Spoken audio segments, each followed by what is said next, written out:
Hello, everyone. Welcome back to the Home to Self podcast. I'm so glad that you're here. And if it's your first time, welcome, welcome. I'm so happy to have you. Today's episode is going to be on one of the topics that is most near and dear to my heart and that I love so much. And that is the power of your subconscious mind. I really believe that doing the work to reprogram and understand the stories that live deep within your subconscious mind is our direct access to freedom and really to everything that we didn't even know we wanted. So many of us are going around trying to fix our lives, change our behaviors, get better results, change our circumstances because we desire feelings, right? We desire more freedom, we desire more peace, more vitality, more love, more acceptance, all of these feelings that we think are going to come when our circumstances are different. When we have more money, when we have a better job, the perfect partner, the right friend group, whatever those circumstances are for you, that we have been so conditioned to believe are going to bring us these deeper feelings of self-love, self-acceptance, and peace and vitality on the inside. And although those things do contribute to those states, it is my personal opinion through doing this work and really going on my own journey and working with clients that all of those and more live within doing the work to reveal, uncover, and ultimately reprogram the deeper stories that are found inside your subconscious mind. So the crazy thing is that we all have our own unique patterns and stories within our subconscious that we adopted in childhood. Some people believe that we even come into this earth with our specific constraints and subconscious patterns that then are revealed through our childhood and throughout the rest of our lives that we then have the option to look at and heal. Others believe that they are actually created and adopted within childhood based on what we experienced. Either way, we all have them. We all have our own version of them. And the reason these can be tricky is because they are in the subconscious, which literally means subconscious, right? Underneath the conscious awareness. So your conscious mind is everything that is right here, your thinking mind, the things that you can think of and analyze in this reality, right? The subconscious is actually 95%. It dictates 95% of your everyday life, your behaviors, your actions, your results. So much of it is actually coming and determined and influenced by your subconscious, which again is out of your conscious awareness, which means you're not really aware of it until you start to do this work to really get to the root of it. But that's why it's so sneaky and can be difficult to work with because it is inherently a blind spot. Right? That is kind of the definition of the subconscious. It's like it's out of your conscious awareness. And so it can be tricky because you don't know what you don't know.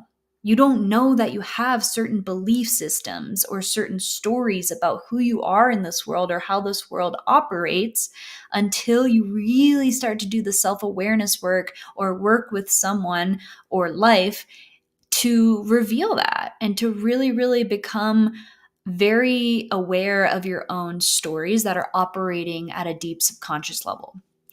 But that being said, that is why it's the access to freedom. And you might be sitting here thinking, Lily, I am free. I don't know what you're talking about. Like, I'm free. I can do whatever I want with my life. This is true. But the freedom that I'm talking about is at, again, a mental level and especially a subconscious level. When there are stories that are holding you back, that are limiting you, right? Limiting beliefs are stories that limit your potential, such as the story of thinking that you are not enough unless you have XYZ, that you are not inherently loved for who you are, that you are not smart enough, that you are not safe is a big one. There are these primal human constraints that so many of us have deep in our subconscious, again, that we're not really even aware of, that actually limit what we are capable of achieving and manifesting in this reality until we do the work to dissolve them and let go of their power over us, right? So this is deeper than just like, oh, I have this belief that I'm not good enough. That is like a thread that you can take and then go even deeper and deeper. But this really comes down to like an identity level. Like, who are you for yourself? This identity that has been created of who is Lilly, based on the things that I've experienced, and not just things I've experienced, but the interpretations, the meaning that I've assigned to the things I've experienced that have over the years created this persona of who I think I am, right? And this is where the conflict arises. And I think that the deep, self-loathing, self-hatred, self-criticism, self-judgment comes up because there is this potential of who we know we can be, right? We all have connected to this at some point or another. Deep in our soul, we're like, I know my potential. I know what I am capable of. And then there's the other side of what we are actually doing with our lives, who we are actually showing up as day in and day out. And that degree of separation creates so much of our suffering, so much of our discomfort, of our dis-ease, right? It's like, I know how much potential I have, and yet I don't understand why I'm not able to fulfill on that. And that creates so much resentment when you don't understand why, right? You don't understand why you keep self-sabotaging on the goals and the dreams that you have, or why you keep holding yourself back, or why you won't take the action that you know is necessary to build the life that you really, really desire. When we don't understand that and we just keep reinforcing these patterns, we build up so much resentment towards ourselves. And we build up stress and tension. Maybe it results as anger towards ourselves or self-criticism. We add more pressure. We try to force ourselves into doing these things. Like, it's just do it already, Like, maybe I just need a new challenge and the 75 hard. And like, maybe I just need more accountability and da-da-da-da-da. We think it's like a matter of willpower. And of course, this isn't just black or white. Maybe there is some of that. Only you will know that. However, deep down, if there are subconscious stories of fear, lack, limitation of some sort that are still there, that have been programmed like a computer program in our subconscious from the ages of 0 to 7 is usually when that subconscious is formed, that ego mind, then it is like you are pressing the gas and the brakes on a car at the same time. And that's why it's so hard to move forward and actually make progress towards the things that you say you want. Which is why when you work with, most coaches or even sometimes therapists or whoever is helping you in the area of self-help and becoming a better version of yourself, if you are only addressing behavior, it is, as Peter Crone would say, at best, you're becoming a better version of your limited self. Because again, you're pressing the gas. There is still a deep subconscious story about who you think you are for yourself that is inherently holding you back. And so letting go of that story, dissolving that story, is what gives you back your power and creates more freedom.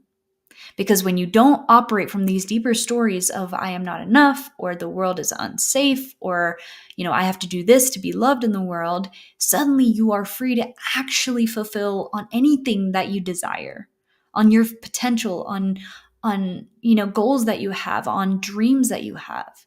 That is freedom. It's freedom from your own perception of what is possible for you, of what you're capable of, right? That is the level of freedom that I don't even think people realize they actually want.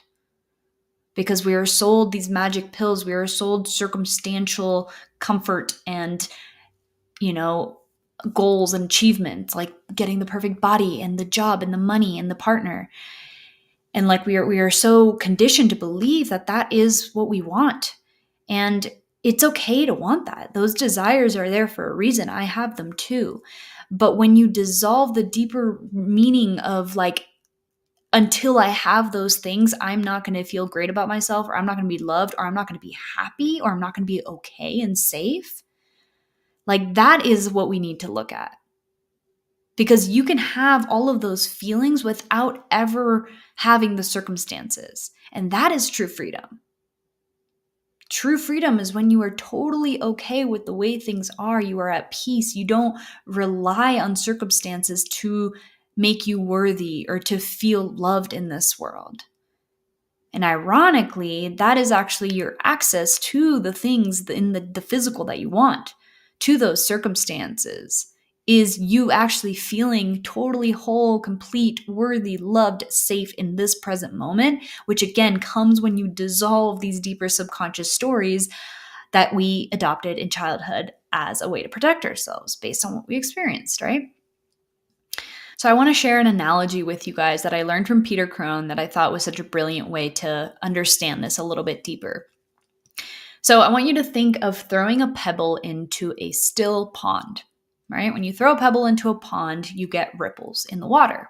Let's say you have 5 ripples from one pebble that you throw into the water.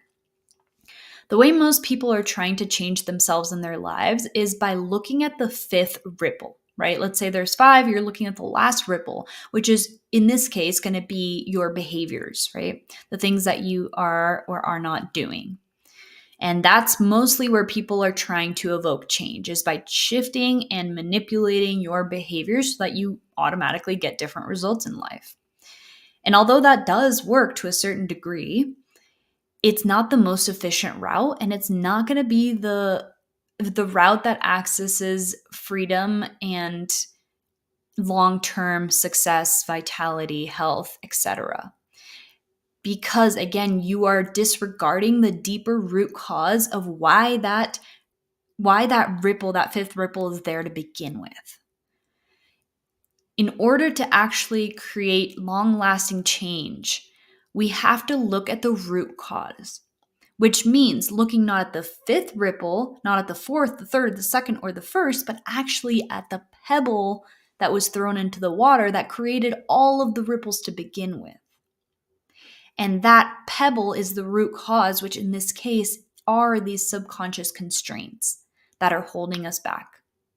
So at this point, you're probably like, okay, Lily, I get it. I probably have subconscious constraints that I'm not even aware of that I want to look at in order to create change in my life and get the things that I want. But how? How do you do this, right?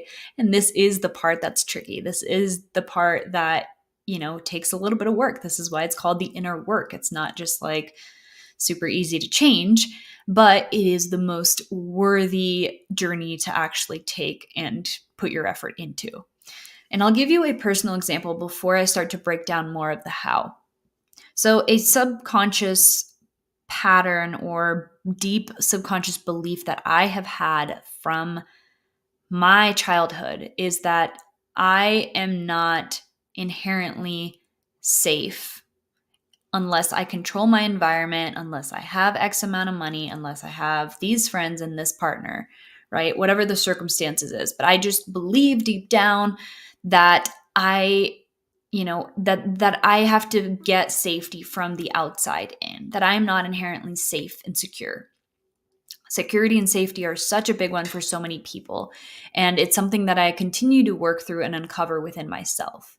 And again, the root cause for this, there's many different ones, but I just was conditioned to believe that there is scarcity in this world, that there is lack, that I have to work really hard to be safe, to make money. And although it was more of a emotional lack of safety as opposed to physical safety, like I was always physically safe in my life, but emotionally there was a lot of turmoil in my home. And as a small child, when you don't have the ability to comprehend and analyze and make sense of things, you adopt these subconscious stories as a way to make sense of the world and protect yourself. So I want you to know all of these limitations that we've created without, consciously doing so, but that we've adopted as coping mechanisms are essentially protective mechanisms. At one point, when you were a child that didn't have any better way to cope with the emotions that were coming up, we created meaning, right? We are meaning-making machines. And so one of the meanings that you might have created, or in this case, I created, was that I am not safe. And if I think that I am not safe, if that is part of my identity, then as a coping mechanism, I will do anything to try and create safety in my life. Now, this sounds great, but the problem is, for one, it is just not a truth, right? I can't inherently say that I am not safe in this moment. That is a mental story that is created out of fear. I am safe. That is the truth. I am safe. And safety is actually something that comes from within me. It's a feeling I create within me. It is not something that comes from a quote unquote secure job or a partnership or money in my bank account.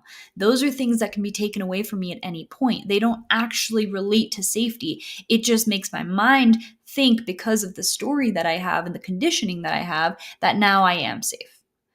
And so for me, it's been a lot of reprogramming. But this is such a deep core wound belief that comes, it's generational, really. Like my grandparents were in World War II when there was actually a lack of safety for a lot of people. There was actually scarcity. There was not enough food. And so these programs are really, really deep. They're passed down from generation to generation sometimes. And so it just hopefully allows you to have a lot more compassion for yourself. That is like literally one of the most healing parts of this work, is that the more you understand where your conditioning comes from, where your subconscious stories come from, and why they were created as a way to protect you and keep you safe when you didn't know any better, you suddenly have so much more compassion for yourself.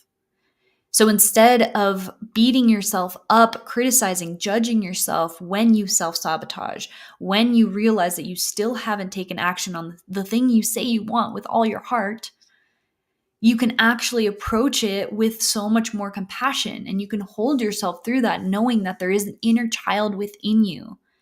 In my case, there's a little girl within me that will always be there that is actually just scared. She is scared that she's not going to be okay if she doesn't have X, Y, and Z in her life, right? And I can totally empathize with that. Like, imagine that there was a child in your life that you absolutely adored that was just scared for her survival. And even if it seems minor to you, for whatever reason, like something, I don't know, if your limitation is like, I don't feel like I am good enough. And everyone, I think, can relate to this one in some degree, whether it's pretty enough, smart enough, skinny enough, whatever, successful enough, whatever that is, that version of flavor of yours. Even if you think that that's not that big of a deal, it is to a child. And that's how I want you to remember it. It's like we're always, like when we're talking about these conditioned patterns, remember that they are created in childhood between the ages of 0 to 7, 14 if we're being generous. Those years you are a child, right? And so everything that you adopted, you were understanding it through the eyes of a small child who doesn't know any better.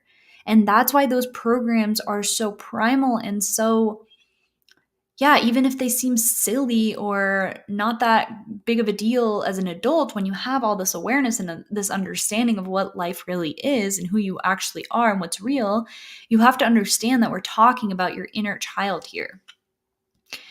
And when you approach yourself with more compassion and understanding and kindness and empathy, that is actually what helps a child heal and create change and see things differently. So the way that I often still do, because it's a deep, deep pattern, it's not a conscious choice, but it is something I'm working through. But oftentimes I will still, when a trigger comes up and I respond with my old patterns of scarcity, of trying to control, right? So like, for example, a personal example for me is like when I feel that there is scarcity financially, right? Like for some reason, quote unquote, we don't have enough money for something, and a bill comes in that I wasn't expecting, or I see a greater number at the grocery store than I was hoping for. And my body goes into that fight or flight. It just like constricts, and I notice the fear and the stories come up of like, I'm not going to be okay. And it might not even be in that exact wording of like, I'm not going to be okay. That's actually at the deeper subconscious level. But for me, it might be like, oh my gosh, I'm not going to have enough, or like, this is way too much money, or I need to, watch out for this next spending, or whatever, however it comes up for you, which might look different every time, but the feeling is there and the response, the reaction is very similar. That is how I know that I am triggered and back to old patterns that came from childhood. So instead of being like, when I come to again and I, have calmed down a little bit, sometimes if I'm still approaching it with my old patterning, I might be like, oh my God, like here you are again in your scarcity mindset. And like, better than this. And like, you've learned about this and like, it's not true. And why are you still falling? Whatever the stories is, right? This critical voice that just starts to attack because you're still falling into old patterns. Instead, if I can approach, which this is what I do now most of the time, is I can take a few minutes in the car. Let's say after the grocery bill comes up and I pay for it and I go to my car and I can feel the tension in my body. I can sit there and I can put a hand on my heart and a hand on my belly as if I'm holding my own inner child, right? Because we are communicating safety to the body. And your subconscious mind is your body. This is where somatic work and mindset work actually are one and the same if you are looking at it from this perspective of realizing that your subconscious is your body. It's your automated response. So if your automated response and reaction is to contract and to feel tension and to feel anxiety, that is in your subconscious and it's also in your body. So if we can work with that, we are working with both. So I can put my hand on my heart, hand on my belly, and I can breathe into the sensation of constriction, of tension, of fear in my body. For me, that's usually in my chest when it comes to scarcity, because this is this deep primal feeling of not being safe. And if I can just hold myself and understand and have compassion and be like, I understand that you're scared right now. I understand that this is all you've ever known, that this is what you were taught. Maybe not through words, but through what you witnessed, the reactions that you witnessed in your caregivers, in the people around you and life around you and how they responded, which is how we learn, is through mimicking. We don't learn what our parents tell us. We adopt what they do and how they react and their emotional reactions, right? And so this is again where it's like, it's not my conscious decision to jump into scarcity in this moment, but that's what my body's naturally doing because that little girl inside me is scared. It's that same emotional trigger that came up in this present moment. It really doesn't have anything to do with the situation at hand. It's revealing deep down what lives inside of me that I have the opportunity to heal and work through so that when something like that comes up, it doesn't trigger me the same way, right? And so that also brings up the point of like, this is progress. This is work that looks like progress over perfection. That is so important because this might probably not be healed from one day to another. Very well will not. It's actually very rare for that to happen. And so what's more likely to happen is that every time that you approach yourself with compassion and love and kindness and empathy, you are helping that child reprogram the narrative, therefore diminishing the emotional reaction to that trigger. So next time you might be 5% less triggered or 2% less triggered than you normally are. And the more that you continue to reinforce the pattern that you are safe, that everything's okay, that you're not stuck in the same situation or emotional reaction that you were as a child when you adopted those stories, that is progress. That is healing. That is the work. And that is beautiful, and it makes such a difference. So don't expect it to go away overnight with one time of showing up differently. This is about reprogramming, which takes a lot of repetition. I want you to think of how many years it took, decades, right? I am almost 30, so it took almost 3 decades of me reinforcing the same neural pathways, the same automatic reactions to my conditioned patterns over and over and over and over again because I wasn't aware of it. I thought it was out of my control. I thought it was just who I am, right? that is so deeply reinforced in your subconscious at this point that shifting that into a new way of thinking and ultimately being in the world is going to take some time, some consistency, and some reinforcing. It's repetition that creates new neural pathways in the brain, which eventually down the line leads to it being second nature, to you then reacting or responding in a way that is completely different than who you used to be. Instead of reacting with like so much stress and like emotional turmoil and like freaking out and seeing the world through like the worst possible lens, if that might be your conditioning at some point, you showing up with so much more calm and being like, no, we're going to figure this out, and seeing it through a positive light, and witnessing your biology actually like stay calm and grounded and centered even through stressful situations. That's the kind of progress, that's the kind of freedom we're talking about here. But it takes time. So like have patience with yourself and know that this work, it's like it does take some time. But when you are open and willing to look at it and to work with yourself and potentially even get support, receive support, someone that can actually hold up a mirror and show you your blind spots so that you're not just trying to figure them out yourself, which takes a lot longer, that does really accelerate the process. Anyway, I went off on a tangent a little bit, but I want to come back to the how, right? How, Lily, how do we actually start to reprogram this? And I mean, I kind of talked about it already in a little bit in the sense that when you get triggered, show up with more compassion and empathy. So the first step is awareness, and the second step is practice, right? Awareness is realizing what is one of my subconscious patterns, right? What is at the root here? What do I believe about myself? And then showing up with so much more compassion, so that, because if you show up to a child with more pressure, discipline, and oh my God, I can't believe you're doing this again, and like you should know better and you should be doing better, and look at this person knows how to do it and you're just stupid and dumb, and like figure it out tomorrow, I'm gonna set this deadline, like do it, that energy. Can you imagine going up to a scared, hurt child? Because your inner child is really simple. It's either hurt or scared. Those are really the two primary emotions of the inner child. Can you imagine running up to a small 2-year-old child that is hurt and scared, and really it seems like an attack when you show up with that energy and that criticism and that judgment? The child is either going to fight back and be like, or I mean, probably not fight back, honestly, at a 2-year-old. But because we are also showing up with our egoic tendencies as adults, you might fight back to that in some regard through defensiveness, right? Defending yourself, trying to play victim. Or you're going to just shut down and paralyze yourself. Either way, those approaches are not going to lead to aligned action, which are going to lead to change. So we need to approach ourselves with so much compassion and love, and understand that these are deep, primal, subconscious patterns that evolved when you were a child, that are only going to heal when you can hold yourself in a loving, empathetic way. So you can do this work alone. Like I just explained, there is, like through my own example, there are definitely so many ways for you to do this work on your own.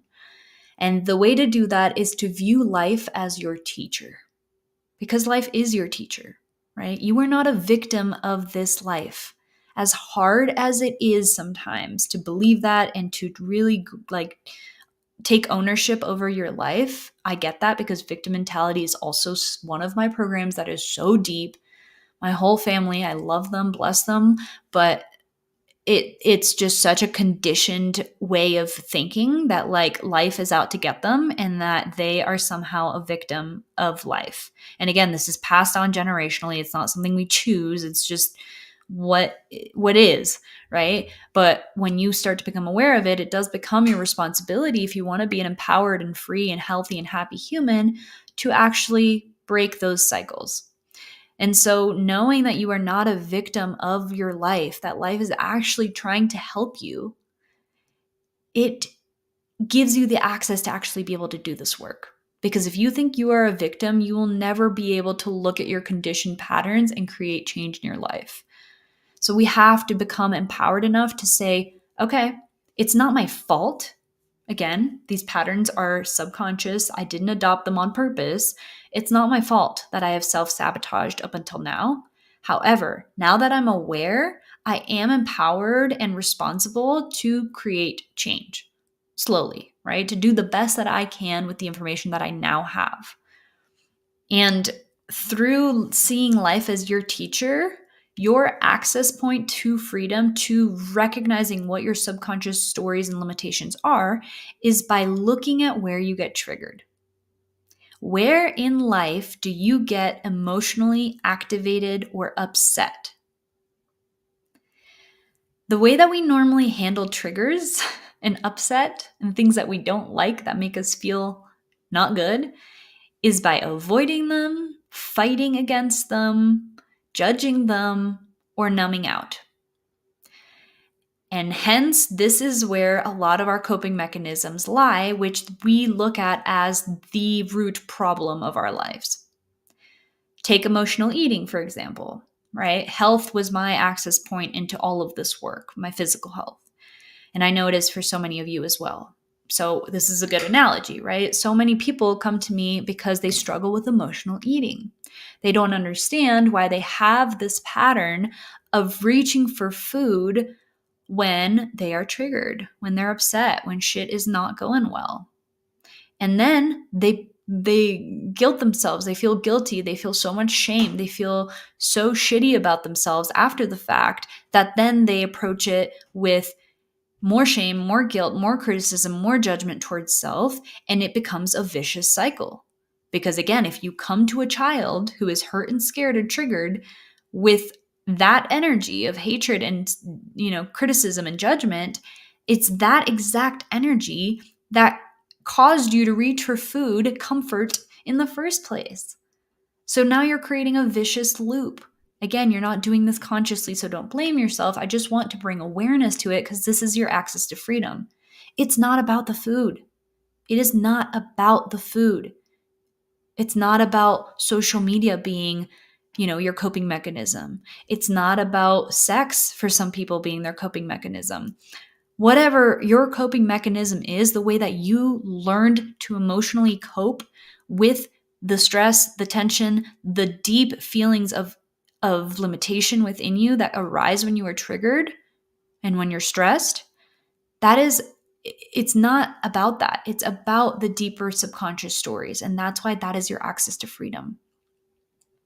And when you change the pebble or remove the pebble, all of the ripples will naturally change as a byproduct. And this is why I view health through a completely different lens now. I view it through this lens of the subconscious, because when you can understand, okay, yes, you're emotionally eating and you think that that is your problem, right? When we look back, why are you emotionally eating? What triggered it? Oh, I was really stressed today. What caused you to be stressed? Well, I had bills come up that I wasn't prepared for, and I just feel like I don't have enough money. Okay, where did that come from? Where's the first time that you learned about that? Well, in childhood, I remember my mom, blah, blah, blah, blah, blah. This is how we start to reprogram. It's a reverse engineering of your own thought patterns that come to the root. And you'll notice once you get to the subconscious pattern, it'll evoke a feeling within you, right? And you'll know, oh, wow, that is really at the core of it. And that's what we start to work through. But using life as your teacher is it is the access point. This is why you don't have to go try digging for it or using journal prompts to really get to the root. Just let life show you. It will. You will get triggered. Whether it's something small, like you're sitting in traffic and someone cuts you off and you just get super pissed off and feel the need to flick them off or whatever. Again, this is within you. This is an access point. This is actually an opportunity. Life's not trying to piss you off or make you late to work. That you're not, right? You're missing the point if that's what you're looking at. And this is not going to serve you in actually evolving. If you look at that and you're like, that's really interesting. Again, without judgment, just being like, why did I just get so pissed off that some stranger cut me off in traffic? Where does that come from? And you might get to some deeper story of I'm not respected, or yeah, I don't know, or whatever the story is for you. But there's something down there. So, and again, you can ask yourself these questions. Like, see, these are some of the questions you can ask yourself. So, you get emotionally triggered in some capacity, whether that's jealousy, anger, frustration, stress, resentment, whatever the emotional trigger is. Ask yourself, why am I so upset right now? And this will probably come after the fact, right? So it's like you have your reaction that for the most part you can't really control right now until you start to bring awareness and repeat, a different pattern of showing up. But let's say you just have your emotional reaction, just it happens. You get pissed off, someone cuts you off, you get pissed off, you get activated, you feel the heat in your body. Let's say 5 minutes pass, you take a couple deep breaths, you come back to like a regulated system and you realize, okay, what just happened? Then you can start asking yourself these questions, or even journaling about them is going to be more powerful. So ask yourself, why did I get so upset? What is really triggering me in this situation? Because again, it's most of the time, it's not even about the situation. You don't actually care that someone passed you and got in front of you. You witnessed it and you interpreted it as someone is cutting me off. Me. It's me. I'm the victim, right? When in reality, what happened was a car went and then a car got in front of you. Like, if you really just break it down without the emotional meaning, it's just facts, right? It's neutral. Everything is neutral in this life until we assign it a meaning. And that's why we actually can look at that and be like, what meaning am I assigning to this, and why? Why is that my default way of interpreting my circumstances? So why did this upset me, and what is really going on beneath the surface? And then you can go from there and say, what does this remind me of from my childhood? When do I first remember feeling this way? Is it something that you witnessed? Is it an emotion that comes up that is very familiar from childhood? What is it? Can you go a little bit deeper and go back to the axis point? And then you can also ask yourself, who would I have to be for myself in order to believe this? Right? So, like, if I think that, unless I have X job that I'm not going to be accepted in the world, who would I have to be in order to have that belief? I would have to be someone at an identity level that thinks that she is not inherently worthy or loved for who she is. That I have to do more, acquire more, do better in order to be loved. Therein lies the suffering. Therein lies the constriction. You remove that story, which is just not true. And this is the last question you can ask yourself. Can I know without a shadow of a doubt that this is true? It might feel really real. That's why it's there. And you've told yourself this and believed this for so long that it really does feel true for you. But that doesn't actually make it true. Peter Crone has a quote that says, feelings are a lousy indicator of truth. Just because you feel that it's true doesn't actually mean that it's true. It's not inherently true that you are not safe. It's not inherently true that you are not worthy. It's not inherently true that you're not respected. These are stories. They're created through words, right? Which means we have the power to actually change them. And another analogy I want to give you to really reinforce the fact that these are our patterns that live within us that have nothing to do with our circumstances. It has nothing to do with the guy that cut you off in traffic, even though that is the easy way out to blame him and make it about him, right? It's like, I am angry because of him or that or this bill or this situation. That's how most people live their lives. And I mean, you're free to do that if you want, but it's not serving you. It's not serving your potential. It's not serving your health, really. When you live in victim mentality, you are like a pinball that's getting bounced around this life, activated emotionally by whatever comes your way. That is such a disempowering way to live. And you end up trying to protect yourself and control everything in your life because you feel so at the mercy of your circumstances. And that is a very stressful way to live. You become very hyper aware and controlling and angry and bitter and just on edge all the time.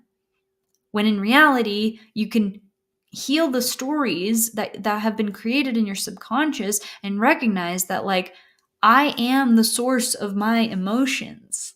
As hard as that is to like really, really sit with sometimes. And I get that. And I still struggle with this. We are human. We are going to struggle with this until the day that we die. However, progress is everything. Even small progress makes such a difference, you guys. And this does come back to, it correlates to every area of your life. Literally. That is why this work is so fucking powerful.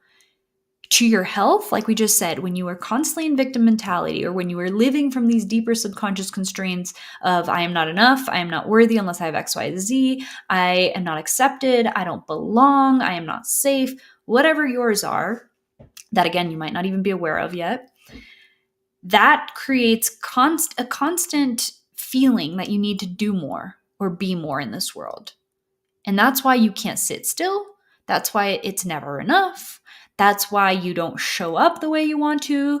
That's like all of these things that you think are the problem are, again, a coping mechanism to these deeper stories.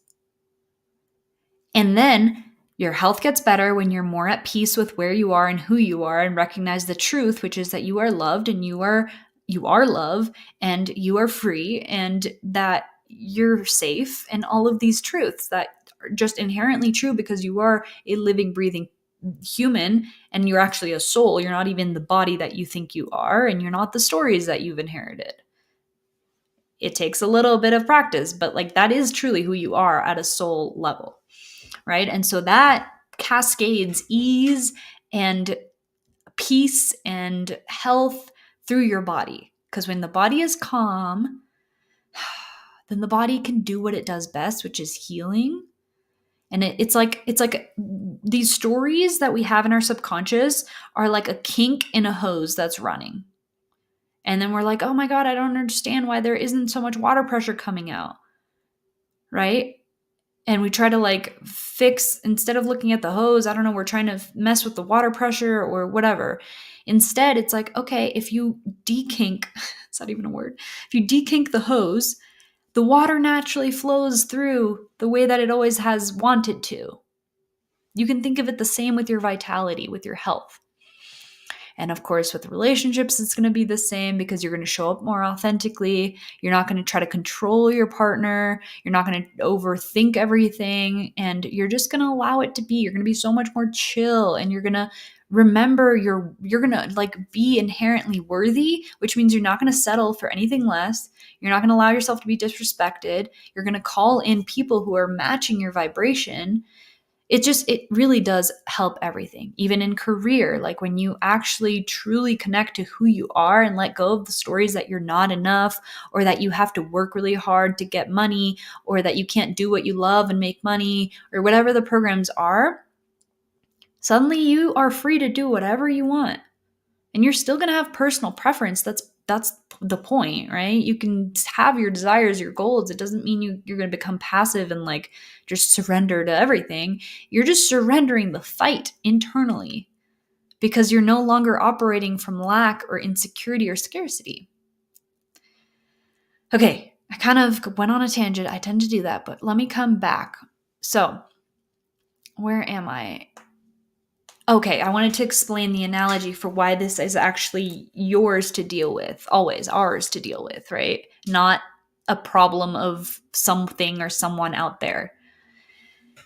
So the way that Alyssa Nobriga explains this, and this, I thought this was a brilliant analogy for this work, is that whatever triggers you, let's say there's a trigger, right? Again, let's use the analogy of someone cutting you off in traffic. That trigger is like a knock on the door of a house. The trigger is the knock. Whatever responds, whatever answers the door on an emotional level, let's say in this case, anger, frustration, stress, tension, that was already living inside of the house. You being the house. Okay? That is a really beautiful way to look at it because, again, it's not that someone made you angry. It's that you had anger within you and this triggered some sort of deep subconscious belief that re-triggered the anger, the emotional response that is showing you your access to a deeper subconscious belief that you've had about yourself, about maybe not being respected. And yeah, I want you to think of it too as like, if you didn't believe that there was some degree of truth to something that someone says to you, it would not upset you. It would not trigger you.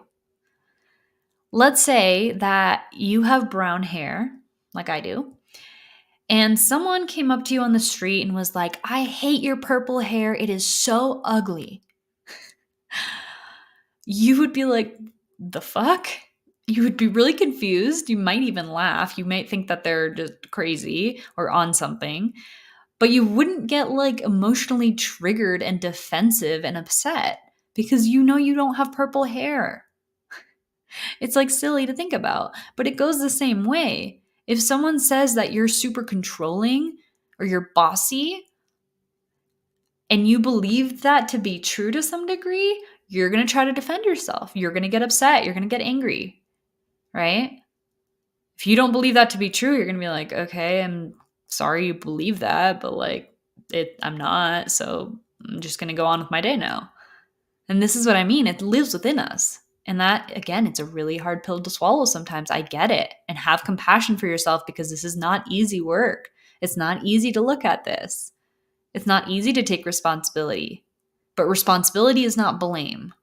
It's not about shaming yourself or blaming yourself or getting mad at yourself because you're going to fall into these patterns over and over and over again. We have to learn the hard way sometimes.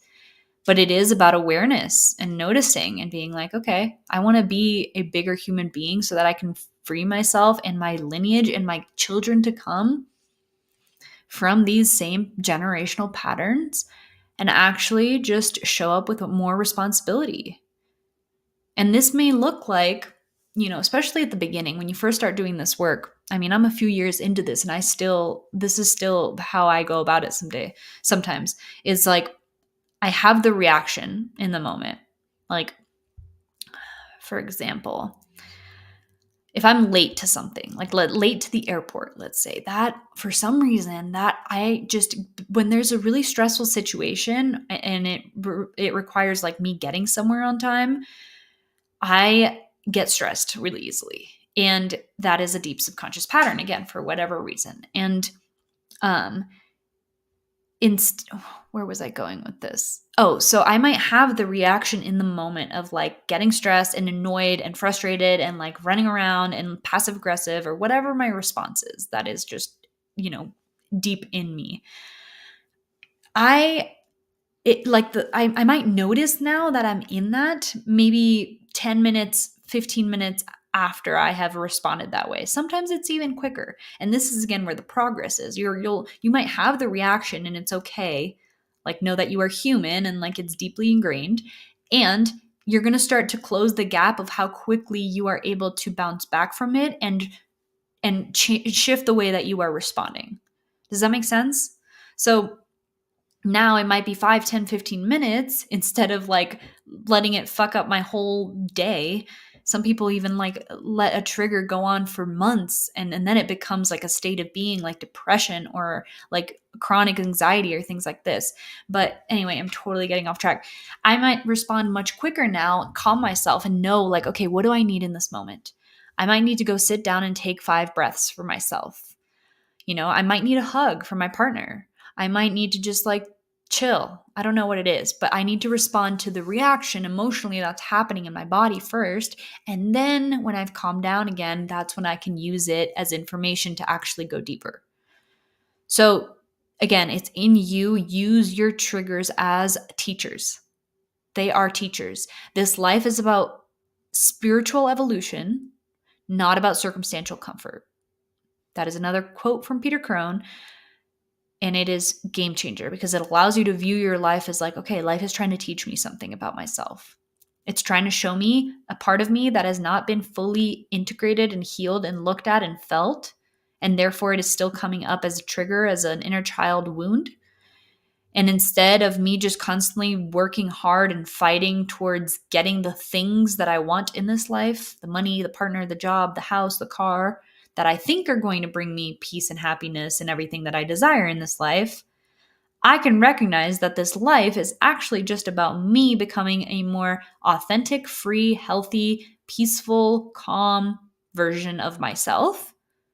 And through that, I can still play and create and see what I have the potential of doing with my life, but not from a place of I need this to be okay, to be safe, to be loved, be happy, but from a place of I am already free, peace, happy, and healthy. And this human game is about creation, and I have so much potential that I can do whatever I want because I want to, because it's fun. Do you see how different those perspectives are? Do you see how one is complete freedom and fun and joy and creativity and play, which is what this human experience should be, in my opinion? Of course, it's still going to come with its struggles, but you're not amplifying the suffering by constantly running in circles. You are just accepting the fact that there's pain because there's duality in this world, but you're still able to create and have fun and focus on that and embody that, as opposed to the opposite. Okay, I'm going to take a sip of water. I hope you're still with me. I know this has been a lot, but it is just like, this is it, you guys. This is the work. This is the powerful, powerful work that, again, I don't even think people realize they want. And that's hopefully what this episode will help you realize. Okay, let's look at the other two ways that you can do this work. So again, one is just looking at life as your teacher. I mean, really, this is the overarching theme for all of these, but life as your teacher, looking at your triggers on your own. The second one is using relationships. Relationships are mirrors. If we are willing to look at relationships as teachers, as mirrors for our own evolution and maturity, this is where you can add the label of conscious relationships that I talk about a lot. The people that trigger you the most in this life are your greatest teachers. And that is, again, a very hard pill to swallow. And it takes a very big person to actually take ownership and view it that way. And that, again, is completely up to you. But they really are. They really are our greatest teachers. They are showing us parts of us that still need to be healed and integrated, right?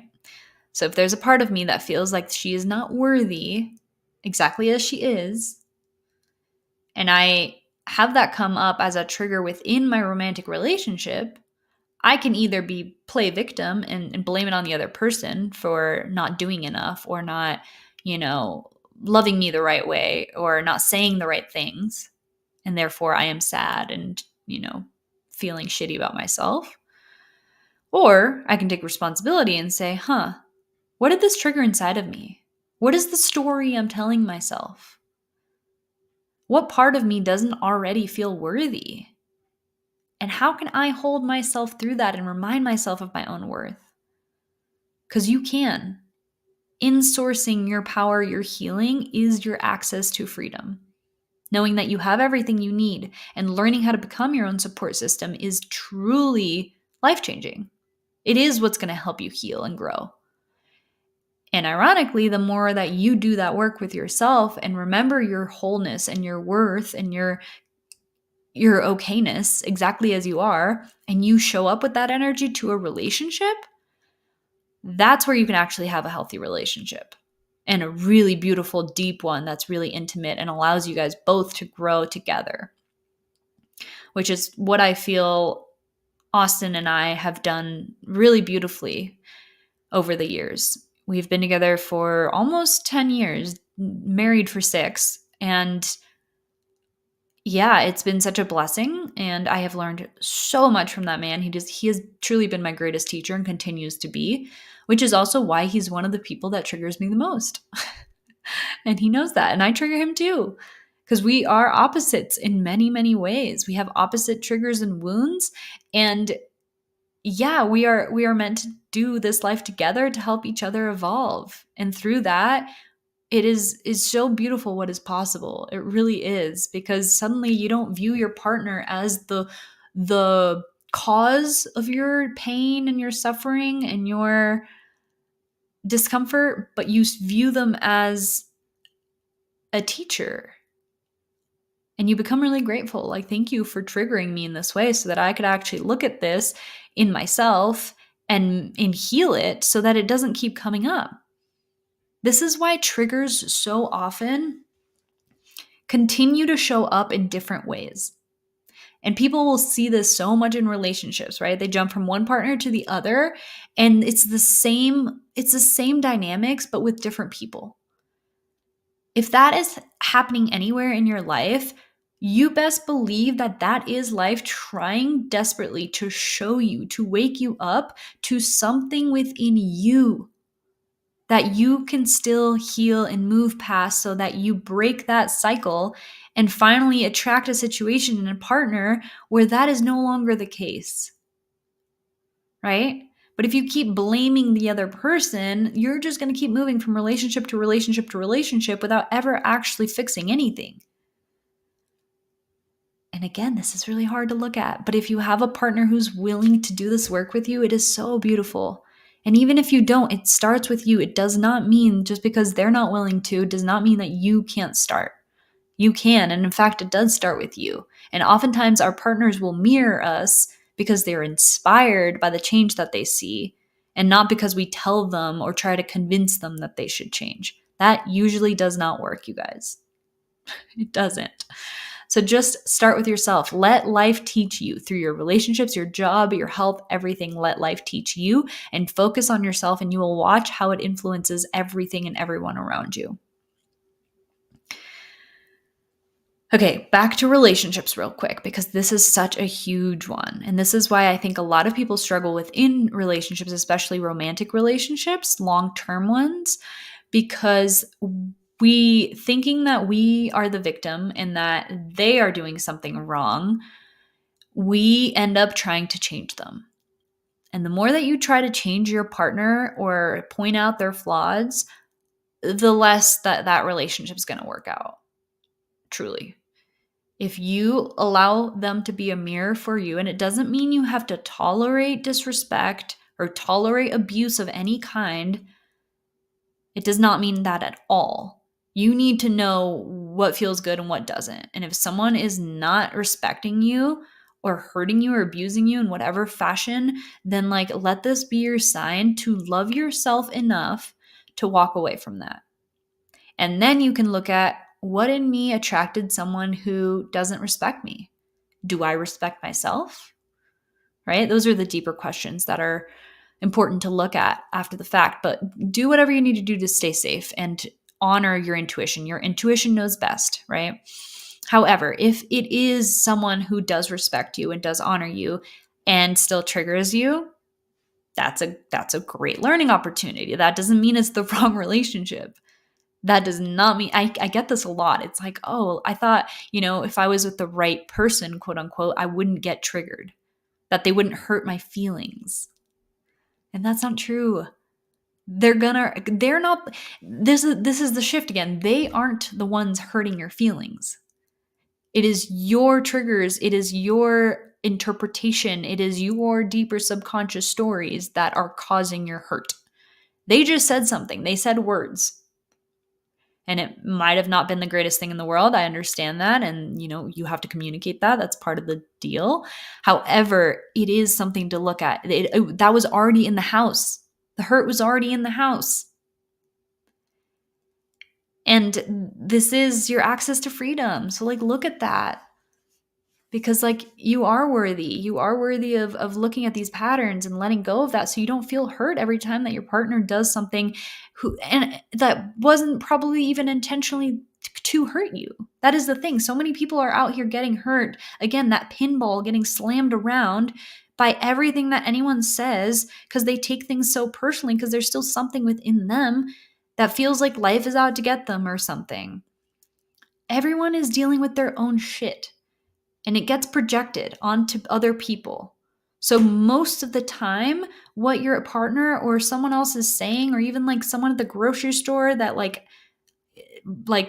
without any reason, says something rude to you, the more you can understand that it's not personal, that it's them being a human and having their coping mechanisms and their projections and their shit coming out in their own ways, like the more you can just move through your life with so much more peace and not take it in.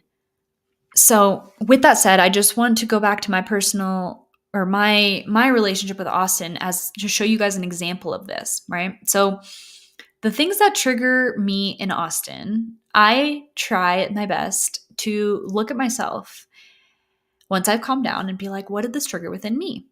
And the beautiful thing is, within the container of our relationship, because we're both in this work, we both do this work individually and together, I'm able to actually like communicate this to him, and he can hold me without making it his fault. Right?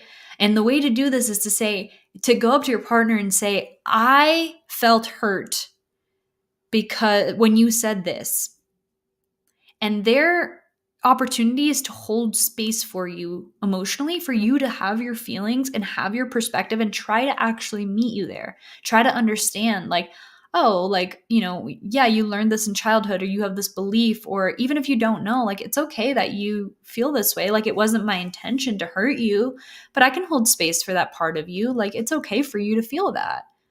And that is a really beautiful, safe container for healing to happen. So a personal example, something that triggers me that's, kind of superficial, but it's a good example, that Austin doesn't seem to get annoyed or bothered by things being disorganized or the house not being clean or things just being in their place. It's just not something he worries about, which, like, I admire about him, honestly. Like, we all have our different qualities. I am by nature just a more organized human being, and I like that, and that is part of who I am, and that's fair. We are all meant to be different and have our unique things. But the reason that it triggers me when he is laying on the couch and the house is a disaster and he's completely at peace and not bothered by any of it and able to just go on with his day and do his things, that triggers me. And I can either try and change him and tell him he's wrong and that he should care more and that he should be better and that I need him to do this so that I can be okay, which is how most people actually go about these situations because they don't understand this work yet. Or I can realize that it is triggering to me because I deep down have some sort of belief that makes me think that I cannot be at peace unless my environment is perfectly in order and clean and tidy. Do you see how this is a mirror? It's not his fault. He is the way that he is, and it's triggering me because I have something within me that makes me need quote unquote to clean things so that I can feel okay. It's actually really funny when you think about it. And so the way that I would go about this now, and that I do go about this now, is I communicate that to him because communication is huge, right? I think that letting your partner meet you where you're at and understand your conditioning is so, so big so that you can actually relate to each other, understand each other's realities based on how they perceive them, based on their conditioning and their thought process and their feelings, but not making it their fault. But if I can tell him, listen, it triggers me that you don't care about this stuff as much as I do, and that you can just be at peace here while I'm like scrambling to like tidy up the house. But it's not your fault. I understand that. And him now knowing that, he can help and support me and like actually clean because he knows it makes me feel better, but not because he thinks he has to in order for me to accept him or love him more. It's so different. It's a completely different way of going about things. I can still have my preferences. We're different people. Again, the point is not for us all to want the same things and need the same things. But if the fact that if it upsets me that he's at peace, that's my shit to look at. And at the end of the day, if we look at it through this perspective, I am so grateful for all the little ways that he triggers me because it allows me to find more freedom within myself. If I can get to the point where I see that story of like, wow, is it really true that I can't be at peace if my environment is messy? No. I don't know where I got that from, but it's not true.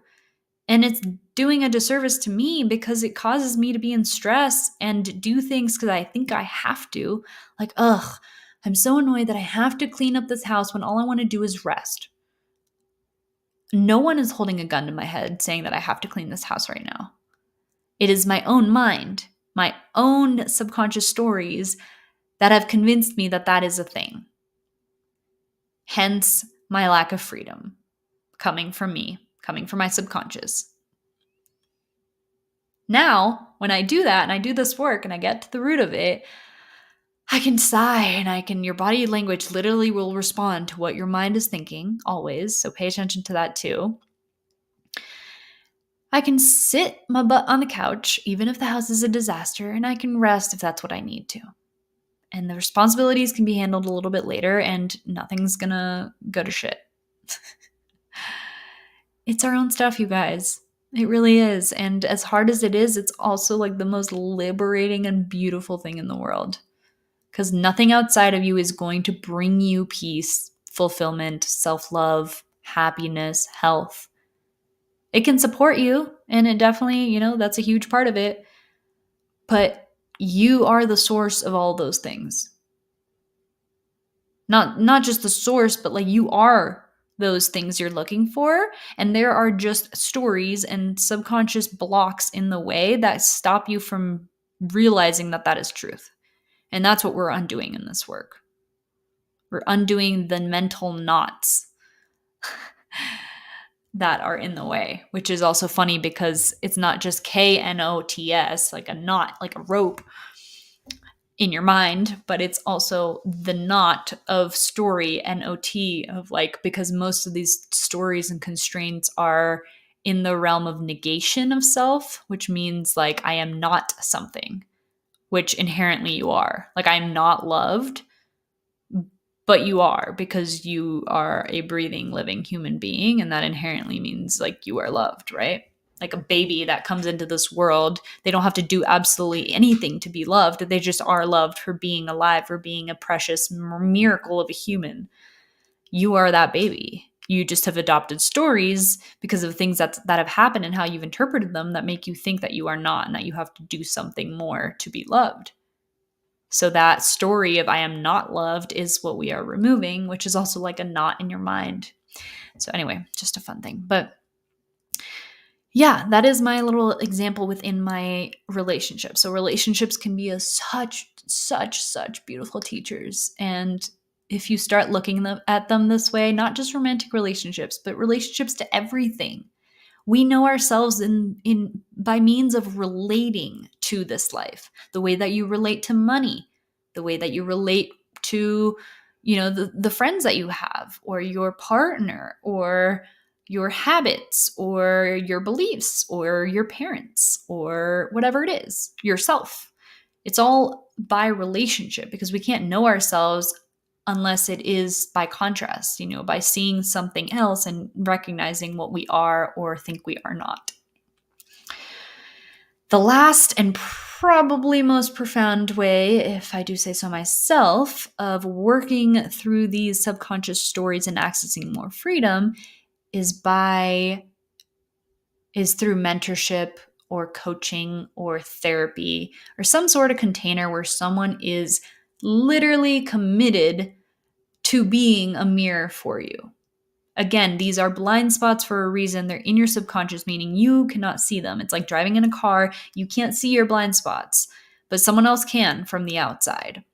And that is the role of a really good mentor or coach within this work, is someone who you can come to be fully safe, fully supported, feel like you can fully be yourself, judgments, criticism, patterns, and all.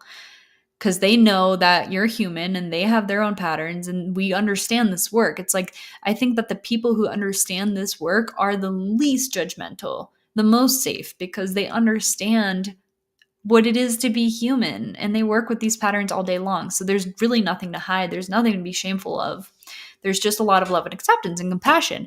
But the more safe you feel to actually show up to this relationship, because there's less at stake than maybe a romantic relationship or a friendship or a family dynamic, and there's also less baggage of like who they think you are, like through their own perspective of you, right? You come to this dynamic and you bring all parts of you. It allows us me as the coach or the mentor, whoever it is, to see where you are still getting caught up in old stories and subconscious beliefs that are at the root of the quote unquote problems in your life, or the blocks or the things that are still holding you back from the everything that you truly desire. And that work is gold. That is transformative, really. And it's super, super empowering. It accelerates your growth because you have someone who's literally able to hold out a mirror and be like, and ask questions that help you come to the root of your own mind, and then hold you accountable to actually practicing and implementing the things to shift those narratives. Again, it's awareness, becoming aware of your patterns, and then practice. That's a huge one. It's like you have to repeat and repeat and repeat a new way of being, a new way of showing up with more compassion, changing these ways so that you create new neural pathways in the mind. And through accountability is actually how you create lasting change once you become aware of these patterns. So that is where coaching and mentorship it's been huge for my own growth. It just accelerates it so much more when you have someone there to really, really hold you accountable. And coaching or mentorship is not just something that you have to reach for when you're struggling in life. I think this is a really common misconception of like, oh, my life's okay. Like, I don't know, I can go without. Yeah, you can. You can totally go without. And if you really care and value your health and your freedom and your vitality and fulfilling on your potential in this one pretty short human life, then imagine how much quicker you can access those deeper layers of yourself and your authenticity and do the work that you're here to do and live happy despite your circumstances in the now, if you decide that you are worthy of that kind of support. You're not reaching for this because you need it or because you're broken without it or because you're not capable on your own. It's actually communicating your worth to reach out for support because you know the power of having someone in your field who's committed to your growth and your health and is willing to be that mirror for you. That is the ultimate power move, really. And that is something my coach said to me when I invested in it ended up being 8 months, but it was meant to be 6. And, at the beginning I was a little bit hesitant because it's a lot of money to invest in yourself in this way. It's a lot, one-on-one work. I mean, it's high touch coaching. It's you have someone in your back pocket at all times. It's very intimate and therefore very healing and transformative too. But she said to me at the beginning, when we were on our clarity call, that I deserve the support. It's not because I need it. I deserve it. And that shifted everything for me. I was like, I do deserve it because I have so much to give in this world and I'm so ready to fulfill on all the things that I'm here to do. And it's a disservice for me to keep playing small and allowing these patterns to hold me back in life. I'm not just doing this for me. I'm doing this also for humanity. I'm looking at this as I have these desires on my heart for a reason. God, source, universe literally has placed these desires, this potential, this knowing that you are meant for more on your heart for a reason. It wouldn't be there if you weren't meant to or able to fulfill on it. And to stand in that worth so deeply and say, you know what? I know I can get there by myself and I probably will, but this life means so much to me and I am so committed to this path that I'm willing to invest in myself to pay someone to be that support system for me and help me get there quicker because they've been there themselves. Like the same way you pay a professor to teach you something that you want to master in university, it's the same kind of stuff here. But the reason why it's so difficult for women especially to actually follow through and invest in themselves in this way is because they don't feel they are worthy enough of it. They feel guilty of spending money for their own health and happiness, which is such a disservice because doing so will improve every single area of your life and will allow you to give back in such a way that is absolutely going to change the course of this world. Humanity needs us to step the fuck up. And it starts with you acknowledging that you are deserving of it. So whether that is me or someone else you've been eyeing or a program or anything else, anything that's going to help your health and your evolution as a spiritual being, like let this be your sign that you are worthy of that. And that money is meant to be circulated, and it's about where you put it, the value that you give it, that really determines what it's going to do for you and how it's going to come back to you. You become magnetic when you step into your worth and your power. So whatever calls to you at this time, I just want to encourage you to know that you are worthy of it. And life will help you because life literally rewards courage every single time. Life is trying to help you step into your authenticity and your power and your potential. So when you show the fuck up and you say, okay, I believe you and I'm going to take the risk, life, just watch what happens. I've seen it in my personal life. I literally did not have all of the money to pay my mentor back in last year. And I had no idea how the fuck I was going to make it happen, but I jumped in with both feet and I was like, life, I trust you. I trust this feeling that I have within me, and there's never going to be a perfect time. So let's go.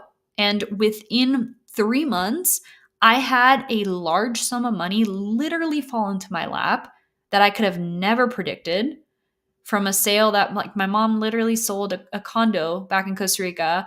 I had no idea. I knew she was going to give me some money, but I had no idea when it was going to happen. And I had no idea how much money she was going to give me. So I could not count on that. And it was exactly what I needed to pay the rest of my mentorship. So yeah, I'm just trying to encourage you guys to put yourselves first because you are at the center of your own universe. And these subconscious blocks are the only thing getting in your way. It's not a lack of discipline. It's not a lack of knowledge. It's not a lack of yes, those things will help you and support you. And I believe in all of those. But until you actually work with the subconscious, again, you are at best becoming a better version of your limited self. And you're capable of so much more. So if you are interested in working with me, I will put it out there that I have one-on-one coaching spots available, and they are 3 or 6 month containers. Again, I want you to think about, if this seems like a long time, I want you to think about all of the decades that have happened that have ingrained the beliefs and the systems and the patterns that you hold nowadays that you think are who you are. It's taken a long time to become second nature. And so it's not super, super quick that you're going to reverse all of that. But 3 months and 6 months is really not a long time if you think about the possibility of what can happen when you are in a container that is dedicated to you and your growth. And the more you're willing to commit to have patience and stay in it for the long term, the more you will get out of it. And I've seen that, and it's really, really beautiful to have such an intimate container with a one-on-one client and develop that beautiful relationship. That's like you'd be surprised what is possible within that dynamic. And yeah, just allowing yourself to be seen and supported to become a more authentic version of yourself is it's the greatest gift you could ever give yourself. You will walk away with such a deeper understanding of yourself and your patterns and where they came from and how to actually navigate your triggers when they come up in a way that is effective, in a way that allows you to take action so that you're not just self-sabotaging or procrastinating on starting on the things that you know you want to do, that you know will make you better because of XYZ story.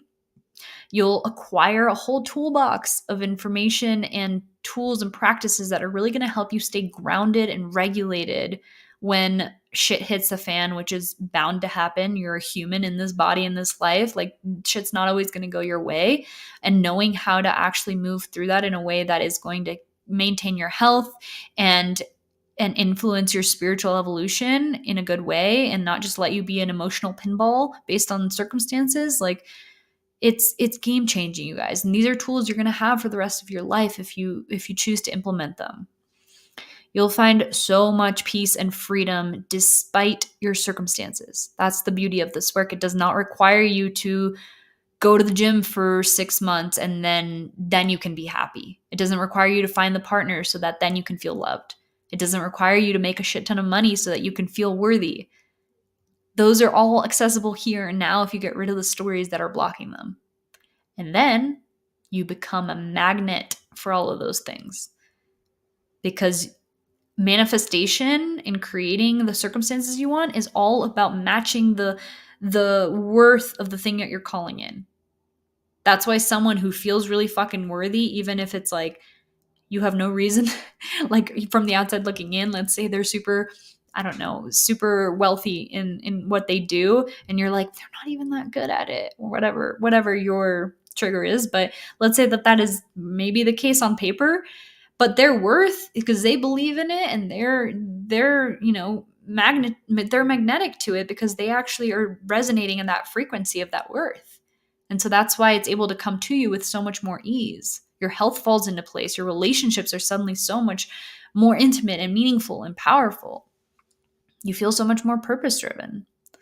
It's all a result of you. You are at the center of your own universe, and your mind is creating your experience of this life. If your experience is one of stress and constantly feeling like you need to do more and be more and do more and all these things, then like that is your experience. You're not a victim. It's not just who you are. Like, oh, I'm just am anxiety. Like, I'm just a stressful person. No, you've acquired that because of your conditioning, and you have the potential, the ability to change that and become someone who's actually very peaceful and also very creative and determined and enthusiastic about creating lots of cool things in this life. But it's not coming from a lack of worth or this feeling of like, I'm not okay if I don't do more. It's a very different view and approach to life. And it has brought me so much freedom. I cannot even begin to tell you. I used to be a person that was identified as being super controlling.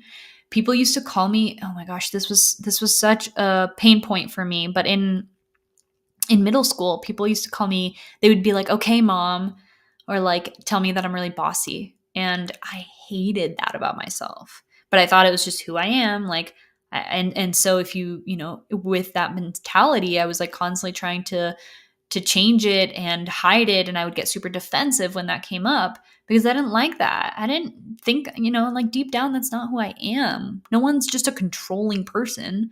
That is a coping mechanism. That's a protective mechanism out of fear. Because you think you have to control your circumstances in order to be okay or be accepted or feel safe. But you don't. You don't. Life is okay as it is, and you are not a controlling person. And so I have been able to work through so many of these false identities that I adopted as coping mechanisms for these deeper beliefs. And yes, I still have a long way to go. I'm not perfect by any means. It's a lifelong journey, but I mean, the amount of freedom and health and joy and peace that I have been able to bring into my life because of this work is just unlike anything else. And, it's just made every part of my life better. My relationships are so beautiful and so healthy. They're so healthy compared to anything I've ever witnessed growing up. There's no shouting. Yes, we have disagreements, but we're able to communicate. We're able to hold each other. We're able to take space without it like offending anyone, and then come back together and talk about things and actually grow from them.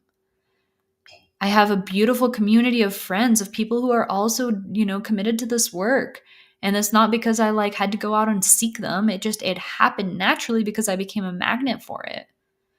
My health, I used to be, if you've been following me along for a while, I used to be so obsessed with health in the physical, nutrition, especially, and gut health, and supplements, and testing, and diets, and just doing all the right things, and reading all the books, and listening to all the podcasts.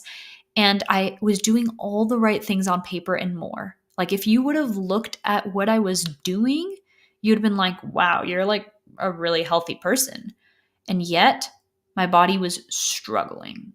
I felt like shit all the time. I was bloated. I was fatigued. I had so many health symptoms, and it literally did not make sense until I started to look deeper at my subconscious, at what I was still holding on to, which for me was a deep, deep story that if I wasn't physically healthy, I would not be loved. I was not worthy of success, especially because I was a health coach. And so I was coming at it from a place of like, this needs to fix me. And I'm not going to be okay until I look a certain way and feel a certain way. And the moment that I started to work with that instead of just my diet and manipulating all my external circumstances, what do you know? My health started to fall into place. I'm telling you guys, this is at the root. This is the pebble. This is the work. And it's my heart and soul. It's my passion to share this. It's in my gene keys for all that matters. Like, I know this is my life's work, and I keep learning more, and I would love to take you guys along for the journey and help you access new levels of freedom and just discover this work for yourself.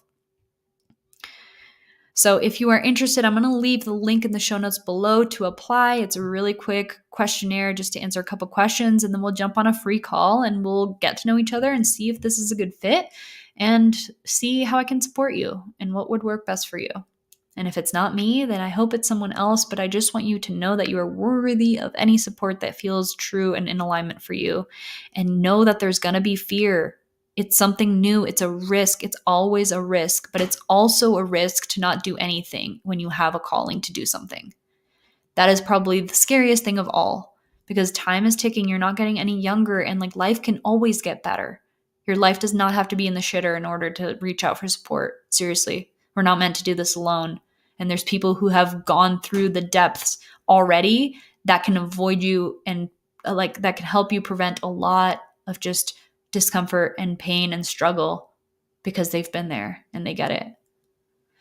Okay, that is all. Thank you for coming to my TED Talk. I love you guys so much. Thanks for tuning in.